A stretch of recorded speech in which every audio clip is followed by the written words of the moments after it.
mengutip firman Allah Subhanahu wa taala di dalam surat Al-Maidah ayat 114. Qala Isa ibn Maryam Allahumma rabbana anzil 'alaina ma'idatan minas sama. Nabi Isa berdoa, ya Allah, turunkan kepada kami di tengah-tengah kami ma'idatan minas sama, makanan-makanan dari atas langit, hidangan-hidangan dari atas langit. Takunu lana 'idan li awwalina wa akhirina wa ayatan minka warzuqna wa anta khairur raziqin. Sebagai tanda 'id, hari raya bagi kami, hari raya bagi kami dan bagi orang-orang sebelum kami serta orang-orang setelah kami. Warzuqna, berikan kami rizki, wa anta khairur raziqin, sesungguhnya engkau adalah sebaik-baik pemberi rizki.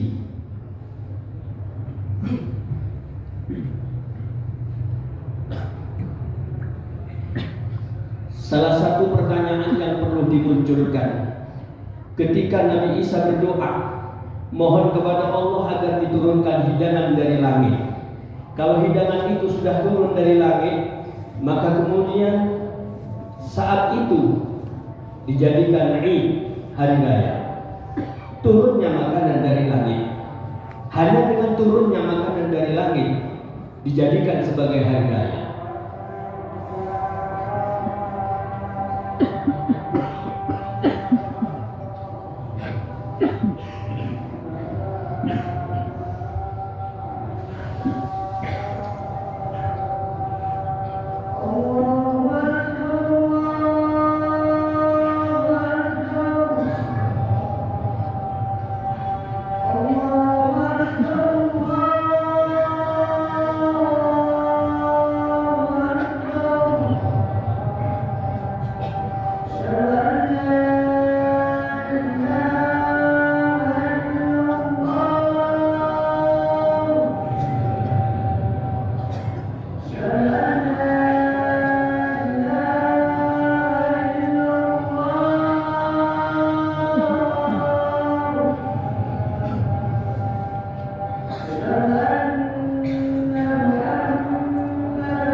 Manakah yang lebih pantas untuk kita jadikan sebagai hari raya?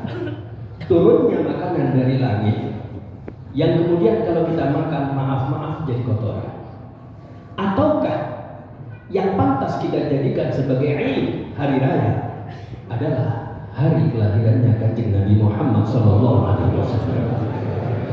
Tentu jawaban yang tepat adalah hari di mana kelahiran Kanjeng Nabi Muhammad SAW. Itulah yang pantas untuk kita jadikan hari raya, dan kita senang bergembira dengan lahirnya Kanjeng Nabi Muhammad SAW, sebagaimana dikutip oleh Allah di dalam surat Yunus ayat 58. Qul bi fadlillah wa bi rahmatihi fabidzalika falyafrahu huwa khairum mimma yajma'un. Katakan wahai manusia yang paling mulia. Katakan ya asyrafal khalq Rasulullah sallallahu alaihi wasallam. Tidak ada satu pun di dalam Al-Quran kalau kita buka mulai surat Al-Fatihah sampai qul a'udzu birabbin nas, satu pun Allah memanggil kanjeng Nabi dengan panggilan ya Muhammad. Sementara ketika Allah memanggil Nabi Adam ya Adam, Allah memanggil Nabi Musa ya Musa, Allah memanggil Nabi Yahya ya Yahya khudhil kitaba biquwwah ya Isa. Semua nabi-nabi dipanggil dengan namanya, tapi tidak ada satupun Rasulullah SAW dipanggil oleh Allah dengan panggilan nama beliau. Saking mulianya Rasulullah di hadapan Allah Subhanahu wa Ta'ala. Wa rafa'na laka dzikra. Padahal Nabi Musa minta kepada Allah, Rabbi syrahli sadri, Rabbi syrahli sadri, ya Allah lapangkan dadaku. Tapi Nabi Muhammad tidak minta kepada Allah. Allah langsung berfirman fi haqqil habibil a'zam sallallahu alaihi wasallam, alam nashrah laka sadra. Tidakkah aku lapangkan dadamu? Allahumma shalli ala Muhammad. Qul bi fadlillah. Ada tafsir tidak terlalu besar namanya tafsir Munir Marah Labid karangan Syekh Nawawi Al-Bantani. Setiap di situ ada panggilan Nabi Muhammad, walaupun sudah saat ini diperbolehkan orang memanggil kanjeng Nabi dengan namanya, karena itu berlaku ketika Rasulullah masih ada. Tetapi akhlaknya Syekh Nawawi Al-Bantani, beliau di dalam tafsirnya ketika ada panggilan kul, pasti ada panggilan di situ, ada embel-embel di situ kul. Kalau tafsir-tafsir yang lain ya Muhammad, tapi khusus tafsirnya Syekh Nawawi Al-Bantani kul ya asyrafal khalqi, wahai manusia yang paling mulia. Bifadlillah, dengan fadlnya Allah, karunia Allah, wa birahmatihi, dan rahmat Allah. Fabidzalika falyafrahu, maka dengan demikian ini, dengan rahmat Allah tersebut, falyafrahu, hendaklah mereka bergembira. Hendaklah mereka bergembira. Huwa khairun mimma yajma'un.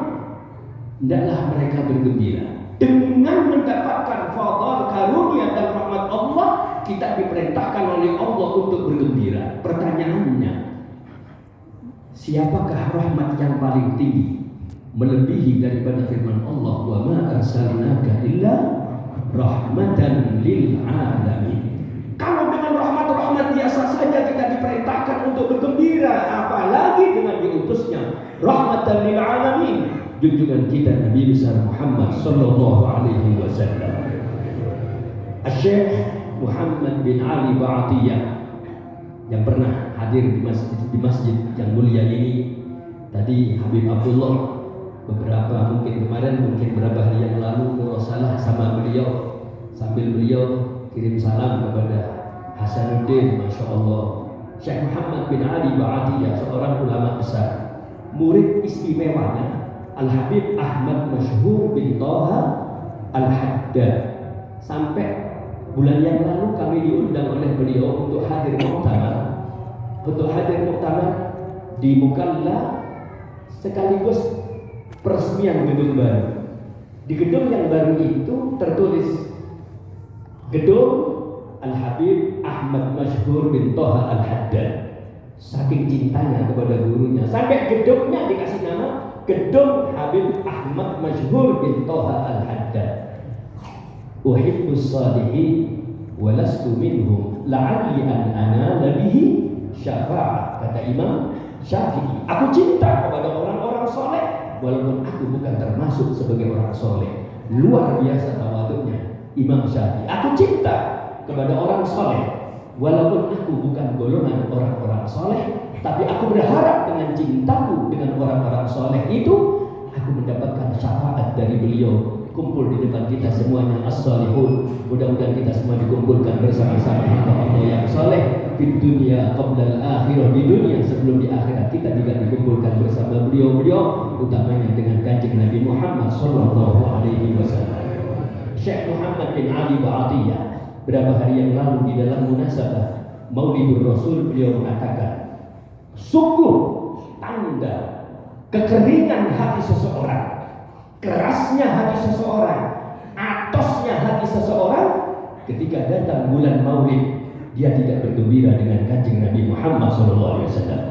Dia tidak mengikuti peringatan Maulid Nabi Muhammad SAW. Dia tidak hadir di majlis Maulid Nabi Muhammad SAW. Dia tidak mengadakan acara Maulid Nabi Muhammad SAW. Padahal dia habis-habisan mengadakan acara Maulid untuk dirinya, untuk anak-anaknya. Hari ulang tahun untuk anak-anaknya luar biasa, gede-gedean, habis-habisan, berapapun biaya ia keluarkan. Padahal anak sing diperingati hari ulang tahunnya belum jelas. Ya, kira-kira gede, calonnya korek apa korak ya nanti. Tidak jelas, ya. Tapi tidak ada peringatan kelahiran hari ulang tahun anaknya. Sementara ketika kelahiran manusia yang bisa dipastikan, ketika memperingati maulidnya adalah pertanda bahwa cinta orang itu kepada Kanjeng Nabi Muhammad SAW. Telinga saya masih mengiang-iang ketika guru kami Al-Habib Alwi bin Salim Al-Idrus rahimahullah wa radhiyallahu anhu di setiap bulan Maulid pasti beliau akan membawa hadis man ahabbani kana ma'i fil jannah. Barang siapa yang cinta dengan aku, pasti orang itu akan berkumpul dengan aku nanti di surga. Allah menja'alna minhum. Mudah-mudahan kita semua akan dikumpulkan bersama Kanjeng Nabi Muhammad SAW karena kecintaan kita kepada Rasulullah SAW. Amin ya rabbal alamin. Seorang sahabat 10 tahun khidmah kepada Kanjeng Nabi Muhammad SAW. Sahabat itu bernama sahabat Anas bin Malik. Di usia 7 tahun dibawa oleh ibunya.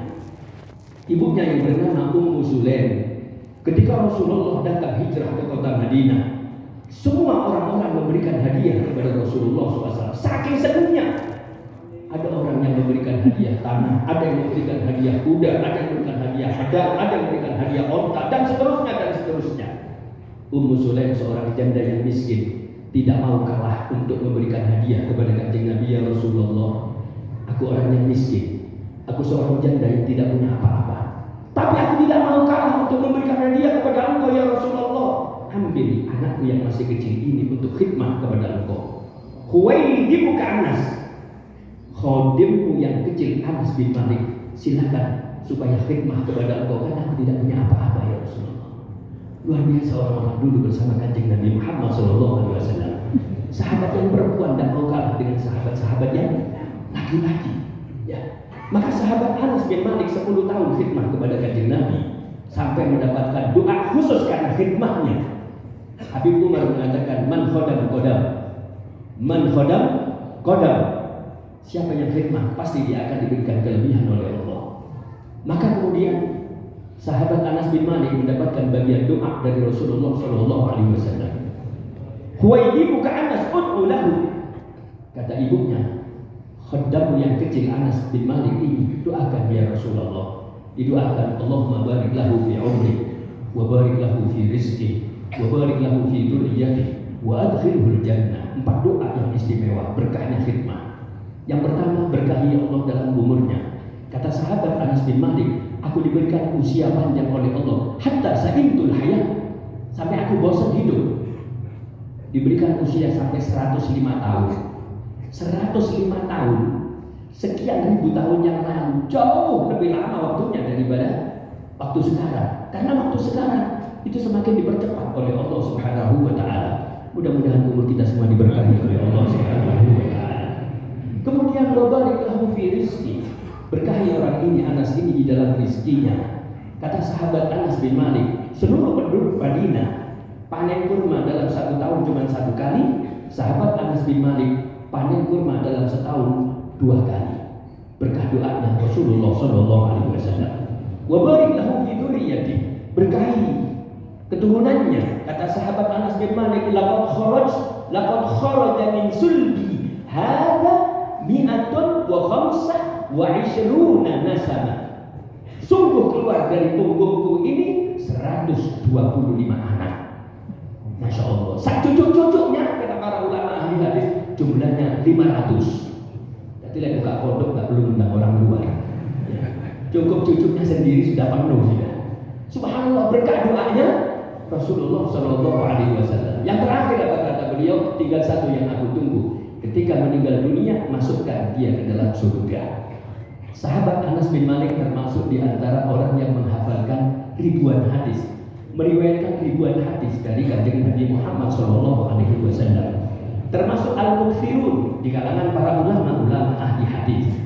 Wal mukthiruna bahruhum wa anasu Aisyatun wa Jabirul Muqaddasu Sahibu Dausin wa Gadabnu Umar Rabbi ini bil mukthirina dharara.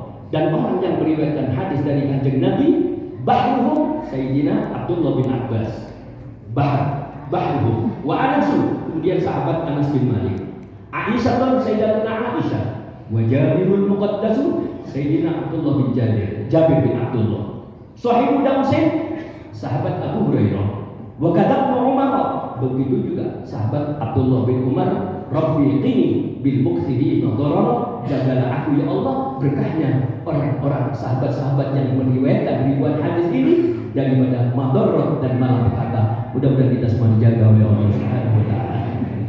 2286 hadis yang diriwayatkan oleh sahabat Anas bin Malik. Tapi apa kata sahabat Anas bin Malik? Satu tak yang menggembirakan saya. Hanya satu hadis yang aku bangga-banggakan dan yang aku harapkan. Apa hadis itu? Al-mar'u ma'a man ahab yaumal qiyamah.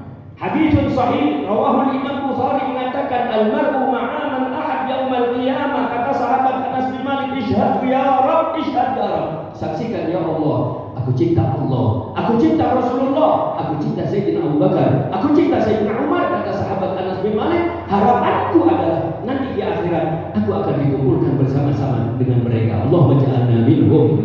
Mudah-mudahan kita semua akan berkumpul bersama-sama beliau-beliau orang-orang yang dimuliakan oleh Allah Subhanahu wa taala. Amin ya rabbal alamin. Kita hadir di majlis ini adalah dalam rangka bergembira dengan kanjeng Nabi Muhammad sallallahu alaihi wasallam. Habib Umar mengatakan besok di surga adalah waktu kita bergembira dengan kanjeng Nabi. Apalah nikmatnya surga tanpa ada kanjeng Nabi di dalamnya. Habib Umar mengatakan saya khawatir orang-orang yang tidak bergembira dengan kanjeng Nabi di dunia, nanti orang ini tidak akan bergembira dengan kanjeng Nabi di akhirat. Katanya Habib Umar, fil awakhir, di akhir-akhir, saat ini bulan Rabiul Awal, beliau di majalis-majalisnya mengatakan orang yang tidak bergembira dengan kanjeng Nabi di dunia, saya khawatir orang ini nanti di akhirat tidak akan diajak gembira oleh kanjeng Nabi Muhammad sallallahu alaihi wasallam. Allahumma shalli ala Muhammad. Bukan kanjeng Nabi yang butuh. Kanjeng Nabi tidak butuh. Kanjeng Nabi tidak butuh kita ini untuk bergembira dengannya. Kanjeng Nabi tidak butuh kita bikin acara maulid. Kanjeng Nabi tidak butuh kita baca sholawat. Dan jangan keliru. Kadang-kadang kita mengatakan mari kita hadiahkan sholawat kita kepada kanjeng Nabi. Kuali. Bukan kanjeng Nabi butuh sholawat kita. Bukan kita menghadiahkan sholawat kepada kanjeng Nabi. Tapi justru kita mendapatkan pahala hadiah karena kita bersolawat dengan kanjeng Nabi Muhammad SAW. Man shalla alaihi salatan, haditsun sahih rawahu Muslim. Man shalla alaihi salatan, barang siapa yang bersolawat kepadaku satu kali saja, sallallahu alaihi biha asyra, orang itu akan diberikan rahmat oleh Allah Subhanahu wa taala 10 rahmat. Dengan satu solawat 10 rahmat Allah berikan. Allah Subhanahu wa taala akan menghapuskan dengan hanya satu salawat 10 dosa diampuni oleh Allah Subhanahu wa taala. Hanya dengan satu salawat Allah berikan 10 pahala. Hanya dengan satu salawat Allah angkat derajat kita. Satu salawat menghapuskan 10 pahala, menambahkan 10, menghapuskan 10 dosa, menambahkan 10 pahala, mengangkat 10 derajat dan memberikan terbukanya cucuran 10 rahmat dari Allah Subhanahu wa ta'ala. Mana yang memberikan hadiah? Kita yang satu dibalas 40 atau yang 40 memberikan kita yang satu. Jangan kualik. Bukan Nabi Muhammad yang kita kasih hadiah, tapi kita berharap hadiah dari Rasulullah Sallallahu Alaihi Wasallam dengan kita bersolawat kepada Sallallahu Alaihi Wasallam. Berapa kali tadi kita baca salawat? Habib Abu Bakar Al-Adli bin Ali Al-Masyhur rahimahullah, beliau mengatakan mengutip satu hadis, man shalla alaiya salatan sallallahu alaihi biha asyra. Barang siapa yang baca salawat 1 kali, dia akan mendapatkan rahmatnya Allah 10. Wa man shalla alaihi asyra. Dan barang siapa yang baca salawat kepada aku 10 kali, Allah akan berikan rahmatnya 100. Dan barang siapa yang baca salawat 100, Allah akan berikan rahmatnya 1000. Dan barang siapa yang baca salawat 1000, zahama mankibahu yaumal qiyamah. Orang itu akan desek-desekan pundakku dengan pundaknya orang itu besok di hari kiamat. Allah ja'alna minhu. 1000 salawat. Makanya orang dulu luar biasa wiridannya salawat. Jangan keliru, Nabi Muhammad gak butuh, tapi kita yang butuh. Syekh Abdul Qadir Al-Jilani punya pangkat Al-Qutbur Rabbani wal Ghawthus Sabadani Sultanul Awliya Syekh Abdul Qadir Al-Jilani. Ya. Itu beritanya 1 hari 1 malam 50.000 baca salawat. Al-Habibul Imam Qutbud Da'wah wal Irsyad wa Ghawthul Ibad wal Bilad Al-Habib Abdullah bin Alawi Al-Haddad radhiyallahu anhu wa arda 50.000 baca salawat. 50.000 baca salawat. Orang yang baru meninggal dunia namanya Syekh Muhammad Al-Hariri, teman mondoknya Habib Umar, setiap hari 50.000 baca salawat.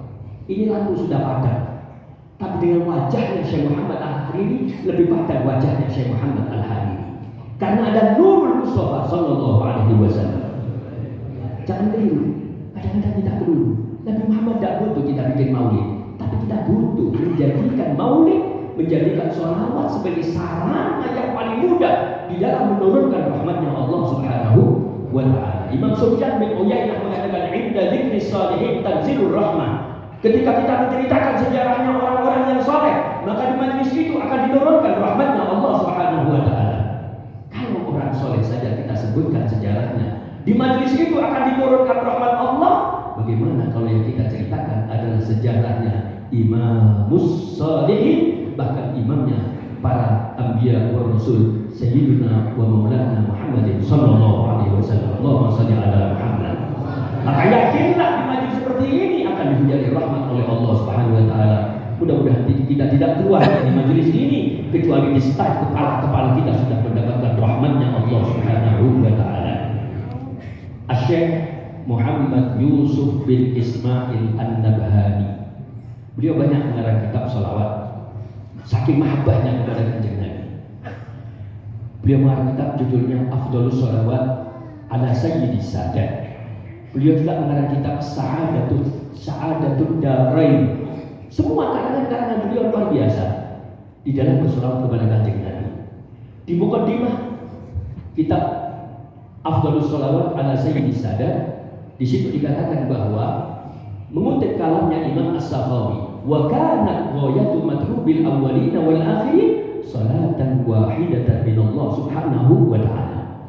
Dan puncak daripada harapan orang-orang yang dulu sampai yang akan datang, yang diharapkan cuma satu. Apa itu? Mendapatkan rahmatnya Allah Subhanahu wa Ta'ala. Satu saja. Dapat satu rahmat cukup untuk mengantarkan orang ini selamat dunia, selamat akhirat. Allahumma ja'alna minhum. Mudah-mudahan kita semuanya, orang tua kita, keluarga kita, anak-anak kita, semua yang kita cintai akan selamat di dunia dan di akhirat berkat Kanjeng Nabi Muhammad sallallahu alaihi wasallam. Hanya dengan satu rahmat cukup mengantarkan orang ini mendapatkan kebahagiaan di dunia dan kebahagiaan akhirat. Satu rahmat saja. Qaribu wasaddidu wa'lamu annahu la yanju'a ahadun minkum bi'amalihi. Dekatkan dirimu kepada Allah, perbanyak kalian di dalam melakukan ibadah dan istiqomahkan. Tapi ingat, tidak ada satupun besok yang selamat di hadapan Allah karena amal ibadahnya sendiri. Qala wala anta ya Rasulullah, Anda juga seperti itu kata Nabi. Qala wala ana illa ayyataghammadani Allah bi rahmatin minhu wa fadlih. Saya juga begitu, kecuali kalau Allah Subhanahu wa Ta'ala memberikan rahmatnya, karunia-Nya dan rahmatnya kepada aku. Dengan satu rahmat cukup mengantarkan orang ini mendapatkan keselamatan dunia akhirat, kata Imam Sakhawi. Maka Imam Muhammad Yusuf bin Ismail An-Nabhani mengatakan, padahal satu rahmat, bagaimana dengan kita bersolawat 1 dapat 10? Berapa kali kita semuanya tadi baca solawat? Tidak ada itu, banyak sekali. Mudah-mudahan semuanya diterima oleh Allah Subhanahu wa Ta'ala. Hadis salat ala Nabi Muhammadin faqabuluha hatman bighairi taraddudi. Terus-terusanlah bersolawat kepada kanjeng Nabi, maka diterimanya solawat itu pasti dan tidak diragukan lagi. Amaluna baina qabulin wa raddiha. Amal perbuatan kita antara diterima dan antara tidak diterima, tergantung tingkat keikhlasan kita. Illa salata ala Nabi Muhammadin, kecuali bersolawat kepada kanjeng Nabi Muhammad sallallahu alaihi wasallam. Allahumma shalli ala Muhammad.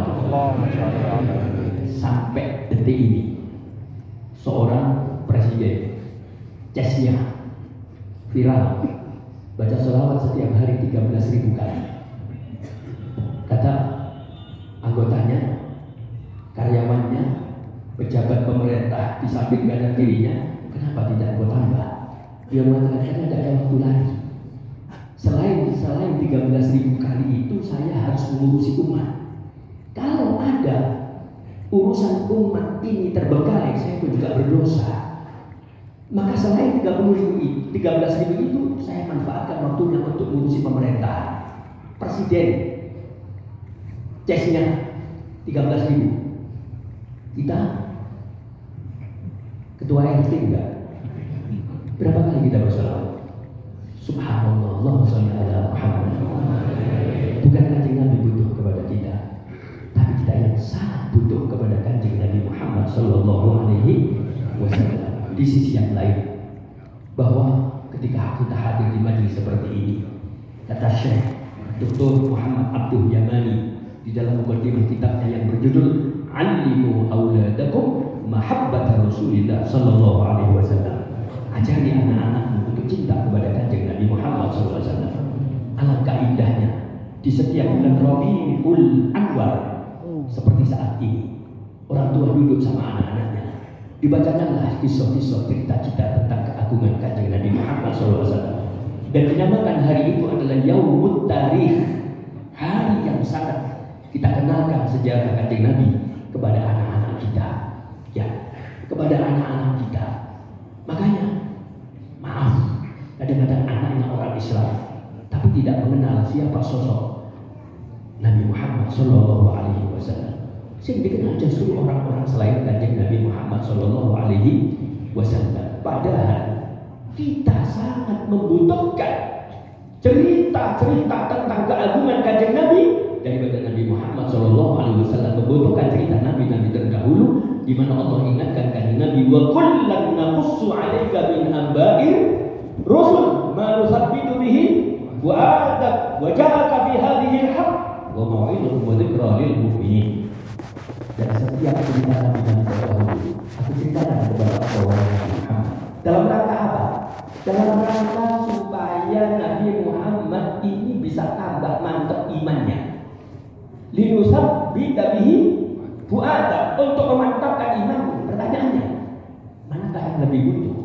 Apakah Nabi Muhammad butuh cerita Nabi-Nabi terdahulu, padahal Nabi Muhammad adalah imamul anbiya wal mursalin, atau justru kita umatnya butuh akan cerita kebesaran dan keagungan kanjeng Nabi Muhammad Sallallahu Alaihi Wasallam? Kita lebih butuh, kita sangat butuh. Nabi tidak butuh, tapi kita yang butuh. Jangan sampai ada seperti dalam satu hadis yang dimaksud Imam Tirmidzi, ketika datang hari kiamat, maka orang-orang dimasukkan oleh kanjeng Nabi Muhammad SAW ke dalam surga. Allahumma ja'alna minhum. Tapi ada orang-orang yang di stop, dilarang oleh Allah untuk masuk ke dalam surga. Berhenti, jangan masukkan. Ya orang ummati, itu umatku ya Allah, itu umatku ya Allah. Innaka la tadri ma tahdatsu ba'da. Kau tidak tahu wahai Nabi Muhammad apa yang terjadi setelah kematianmu. Mereka berpaling daripada ajaranmu. Siapa manusia yang paling celaka? Tidak ada seperti mereka yang tidak diakui dari sebagai umatnya Nabi Muhammad SAW. Imam Ibnu Athaillah Al-Iskandari di dalam kitabnya Syarhul Hikam, beliau mengatakan, "Mada faqada man wajada wa mada wajada man faqada." Mada wajada? Dapat apa? Kebahagiaan apa yang dia dapatkan? Orang yang di akhirat tidak ketemu dengan Nabi Muhammad SAW, kehilangan Nabi Muhammad SAW. Wa mada faqada man wajada, dan kehilangan apa orang yang di akhirat ketemu dengan kanjeng Nabi? Tidak kehilangan apa-apa, karena hakikat hidup adalah besok ke akhirat bersama-sama dengan Rasulullah SAW.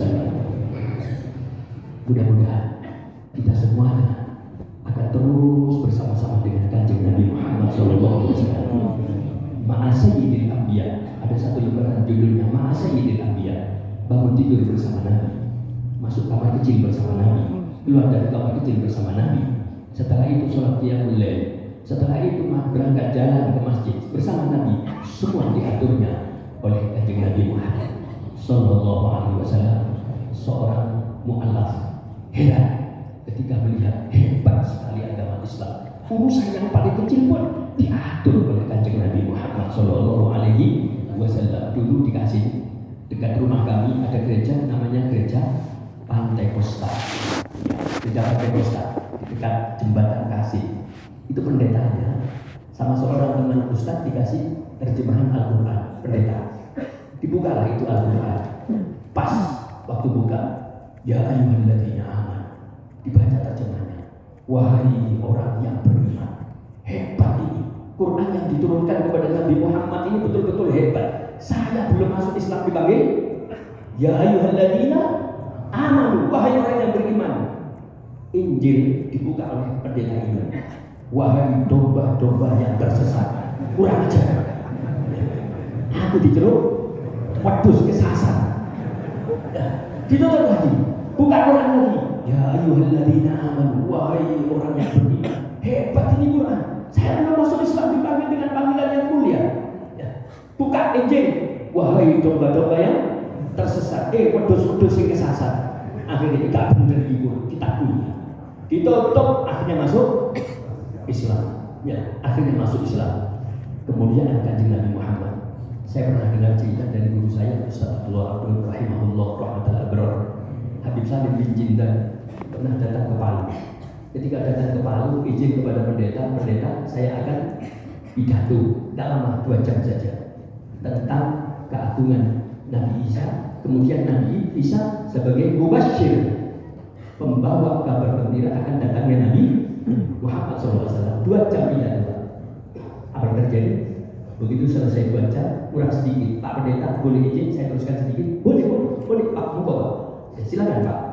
Ya, Kak Nur Habib, Kak kenal saudara pendeta. Boleh Pak, silakan Pak. Tutup kurang sedikit. Begitu turun, sagrejo masuk Islam.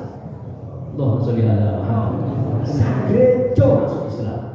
Saya pernah datang ke rumah Kiai di Jombang. Tidak saya sebutkan nama Kiai itu dan pondoknya. Saya datang. Dari mana? Ustaz, dari Malang Pak Yai. Dekat dengan gereja Kristen Jawi Wetan. Oh iya dekat. Kebetulan rumah saya dikasih dan dekat dengan gereja Kristen Jawi Wetan. Oh iya, memangnya ada apa Kiai? Alhamdulillah. Saya selama setahun ini 4 kali diundang di gereja Kristen Jawi Wetan. Dengan siapa? Dengan Kiai Fulan, Kiai Fulan, Kiai Fulan. Gak saya sebut